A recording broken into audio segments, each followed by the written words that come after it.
শোন না, বলছি তোর ফোনটা একটু দিবি রে, আমি একটা কল করব। কেন, তোর ফোনে ব্যালেন্স নেই? আছে, বাট আমার বয়ফ্রেন্ড আমাকে সব জায়গা থেকে ব্লক করে রেখেছে, তাই তোর ফোনটা। হ্যালো, হ্যালো, তুমি আবার ফোন করছো? প্লিজ ফোনটা কেটো না প্লিজ। কি করবো, তুমি তো আমাকে সব জায়গা থেকে ব্লক করে রেখেছো। এটা অন্য একটা ফ্রেন্ডের নাম্বার, প্লিজ আমাকে সব জায়গা থেকে আনব্লক করো। আমি সব ঠিক করে নিতে চাই, প্লিজ। তোমার সাথে আমার কোনো সম্পর্ক নেই। আমি তোমার পায়ে পড়ছি, প্লিজ, আমি সব ঠিক করে নেব। তুমি যা ইচ্ছা তাই করতে পারো, আমার তোমাকে দরকার নেই।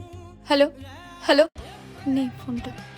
একটা কথা বলবো, দেখ, ভিক্ষা করে হয়তো সব কিছু পাওয়া যেতে পারে, কিন্তু ভালোবাসা ভিক্ষা করিস না, কারণ ভালোবাসা ভিক্ষা করে পাওয়া যায় না। দেখ, যেখানে সম্মান নেই সেখানে না থাকাই শ্রেয়।